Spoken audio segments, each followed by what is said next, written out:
Hi, ಎಲ್ಲ ಹೇಗಿದ್ದೀರಾ? ಎಲ್ಲ ಚೆನ್ನಾಗಿದ್ದೀರಾ ಅಂದ್ಕೊಳ್ತೀನಿ. ಹೋಳಿ ಹಬ್ಬದ ಬಗ್ಗೆ ಇವತ್ತು ನಾವು ತಿಳ್ಕೊಳ್ಳೋಣ. ಭಾರತೀಯ ಸಂಸ್ಕೃತಿಯಲ್ಲಿ ಆಳವಾಗಿ ಬೇರಿರುವಂಥ ಒಂದು ಪ್ರಾಚೀನ ಹಬ್ಬ ಅಂತಲೇ ಹೇಳ್ಬೋದಾಗಿದೆ. ಈ ಹೋಳಿ ಹಬ್ಬ ಬಣ್ಣಗಳ ಹಬ್ಬವೇ ಆಗಿದೆ. ಈ ಹಬ್ಬವನ್ನು ಹಿಂದೂ ಧರ್ಮದ ಅನುಯಾಯಿಗಳು ತುಂಬ ಸಂತೋಷದಿಂದ ಆಚರಿಸ್ತಾರೆ. ಪೌರಾಣಿಕ ಕಥೆಗಳು ಮತ್ತು ಸಾಂಕೇತಿಕ ಸಂಪ್ರದಾಯಗಳ ಮಿಶ್ರಣದಿಂದ ಈ ಹಬ್ಬದ ಮೂಲವನ್ನು ಪಡೆಯಬಹುದಾಗಿದೆ. ಹೋಳಿಯಲ್ಲಿ ಎಂಥ ಶತ್ರುಗಳು ಸಹ ಆ ಸಂದರ್ಭದಲ್ಲಿ ಒಂದಾಗ್ತಾರೆ. ಈ ದಿನ ಭೇದ ಭಾವನೆಲ್ಲ ಮರೆತುಬಿಟ್ಟು ಎಲ್ಲ ಒಂದಾಗಿ ಹಬ್ಬನ ಆಚರಣೆಯನ್ನು ಮಾಡ್ತಾರೆ. ಈ ಹಬ್ಬ ವಸಂತ ಮಾಸವನ್ನು ಸ್ವಾಗತಿಸುವಂಥದ್ದು ಅಂತ ಕೂಡ ಹೇಳಲಾಗುತ್ತದೆ. ಬಣ್ಣಗಳನ್ನು ಎಲ್ಲರಿಗೆ ಎರಚಿಸಿಕೊಂಡು ಸಂಭ್ರಮಿಸುವಂಥ ಹಬ್ಬ ಇದಾಗಿದೆ. ಈ ಹಬ್ಬ ಉತ್ತರ ಭಾರತದಲ್ಲಿ ಹಿಂದೆ ಬಹಳಷ್ಟು ಆಚರಣೆ ಇತ್ತು. ಆದರೆ ಇತ್ತೀಚಿನ ದಿನಗಳಲ್ಲಿ ನಮ್ಮ ದೇಶದಾದ್ಯಂತ ಮತ್ತು ವಿದೇಶಗಳಲ್ಲಿ ಸಹ ಈ ಹಬ್ಬ ತುಂಬಾ ಪಸರಿಸಿದೆ ಮತ್ತು ತುಂಬಾ ಸಂಭ್ರಮದಿಂದ ಕೂಡ ಆಚರಿಸ್ತಾ ಇದ್ದಾರೆ. ಫಾಲ್ಗುಣ ಮಾಸದ ಶುಕ್ಲ ಪಕ್ಷದ ಹುಣ್ಣಿಮೆಯ ದಿನ ಈ ಹೋಳಿ ಹಬ್ಬವನ್ನು ಆಚರಿಸಲಾಗುತ್ತದೆ. ಕಾಮನ ಹಬ್ಬ, ಕಾಮದಹನ, ಹೋಳಿ ಹಬ್ಬ ಎಂದೆಲ್ಲ ಈ ಹಬ್ಬವನ್ನು ಕರೆಯಲಾಗುತ್ತದೆ. ಈಗ ನಾವು ಪೌರಾಣಿಕ ಇತಿಹಾಸವನ್ನು ಒಂದೊಂದೇ ನೋಡ್ತಾ ಹೋಗೋಣ. ಭಕ್ತ ಪ್ರಹ್ಲಾದ ವಿಷ್ಣುವಿನ ಆರಾಧಕ ಅನ್ನೋದು ನಮಗೆಲ್ಲ ಗೊತ್ತಿರೋ ವಿಷಯನೇ. ಆದರೆ ಅವನೇನು ಮಾಡ್ತಾನೆ, ತನ್ನ ತಂದೆ ದಬ್ಬಾಳಿಕೆಗೆ ಒಳಗಾಗ್ತಾನೆ.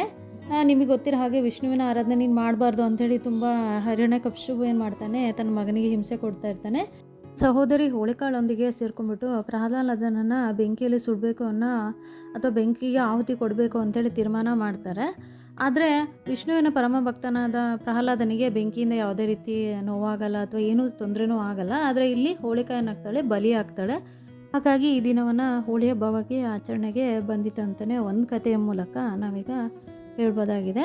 ಈಗ ನಾವು ಮತ್ತೊಂದು ಕಥೆನ ನೋಡ್ಬೋದಾಗಿದೆ ಈ ಹೋಳಿ ಹಬ್ಬಕ್ಕೆ ಸಂಬಂಧಿಸಿದಂತೆ. ತಾರಕಾಸುರನೆಂಬ ಬೃಹತ್ತಾದ ರಾಕ್ಷಸ ಇರ್ತಾನೆ.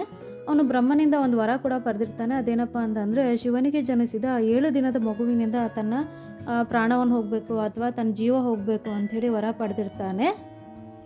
ಒಂದು ದೇವತೆಗಳಿಗೆಲ್ಲ ಅವನು ತುಂಬಾ ತೊಂದರೆ ಕೊಡ್ತಾ ಇರ್ತಾನೆ. ಯಾರಂದರೆ ತಾರಕಾಸುರ. ಅವಾಗ ಅವರೆಲ್ಲ ಏನು ಮಾಡ್ತಾರೆ, ಕಾಮದೇವನ ಹತ್ರ ಬಂದು ತಮ್ಮ ಕಷ್ಟನೆಲ್ಲ ಹೇಳ್ಕೊತಾರೆ. ಇವನು ತಾರಕಾಸುರನ ನಮಗೆ ಅವನ ಉಪಟಳನ ತಡೆಯೋಕ್ಕೆ ಆಗ್ತಾನೆ ಇಲ್ಲ, ಏನಾದರೂ ಮಾಡಿ ನಮಗೆ ಸಹಾಯ ಮಾಡು ಅಂತ ಹೇಳ್ತಾರೆ. ಅವಾಗ ಕಾಮದೇವ ಏನು ಮಾಡ್ತಾನೆ, ಕೆಲಸ ಶಿವ ಪರಮಾತ್ಮನಿಂದ ಮಾತ್ರ ಸಾಧ್ಯ ಅಂಥೇಳಿ ಶಿವ ಪರಮಾತ್ಮ ಏನು ಮಾಡ್ತಾ ಇರ್ತಾನೆ, ಭೋಗ ಸಮಾಧಿಯಲ್ಲಿ ತಪಸ್ ಮಾಡ್ತಾ ಇರ್ತಾನೆ. ಅಲ್ಲಿಗೆ ಹೋಗ್ತಾನೆ. ಅಲ್ಲಿ ಹೂವಿನ ಬಾಣಗಳಿಂದ ಬಿಡ್ತಾನೆ, ಅವನನ್ನು ಎಚ್ಚರಿಸ್ತಾನೆ. ಶಿವ ಏನು ಮಾಡ್ತಾನೆ, ತನ್ನ ತಪಸ್ಸಿಗೆ ಭಂಗ ತಂದಂತಹ ಕಾಮದೇವನ ಏನು ಮಾಡ್ತಾನೆ, ತನ್ನ 3ನೇ ಕಣ್ಣಿನಿಂದ ಸುಡ್ತಾನೆ. ಅವಾಗ ಮನ್ಮಥ ಏನು ಮಾಡ್ತಾನೆ, ಸತ್ತೋಗ್ಬಿಡ್ತಾನಲ್ವಾ.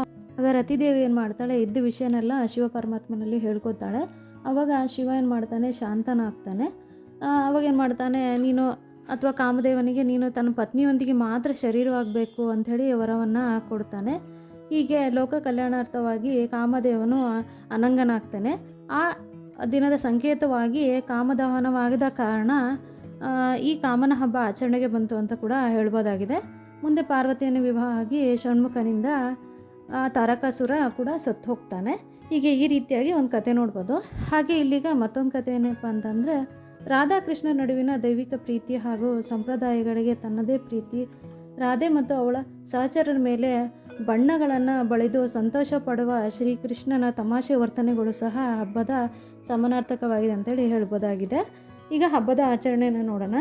ರಂಗುರಂಗಿನ ಬಣ್ಣವನ್ನು ಎರಚ್ಕೊಳ್ಳೋದು ಮತ್ತು ಇನ್ನು ಬೇರೆಯವರಿಗೆ ಎರಚೋದು ಈ ಹಬ್ಬದ ವಿಶೇಷವಾಗಿದೆ. ಈ ಹಬ್ಬದಲ್ಲಿ ನೋಡ್ಬೋದು, ನಾನಾ ವಿಧದ ಬಣ್ಣಗಳನ್ನು ತಂದು ಹಬ್ಬವನ್ನು ಆಚರಣೆ ಮಾಡೋದು ತುಂಬ ಚೆನ್ನಾಗಿರುತ್ತೆ. ಕಾಮಣ್ಣನ ಮೂರ್ತಿಯನ್ನು ರಚಿಸಿ ಕಟ್ಟಿಗೆಗಳನ್ನೆಲ್ಲ ಸೇರಿಸಿ ಕಾಮನನ್ನು ಮಧ್ಯರಾತ್ರಿ ಸುಡುವುದು, ನಂತರ ಕಾಮಣ್ಣನ ಸುಡುವಂಥ ಬೆಂಕಿಯ ಸುತ್ತಲೂ ಸುತ್ತುವುದು, ನಂತರ ಏನು ಮಾಡ್ತಾರೆ, ಪ್ರಸಾದ ಅಲ್ಲೇನಾದರೂ ಪ್ರಸಾದ ಅಂತ ಮಾಡಿದರೆ ಆ ಪ್ರಸಾದನ ಸ್ವೀಕರಿಸೋದು, ಹಾಗೆ ಮನೆಗೆ ಹೋಗ್ತಾರೆ.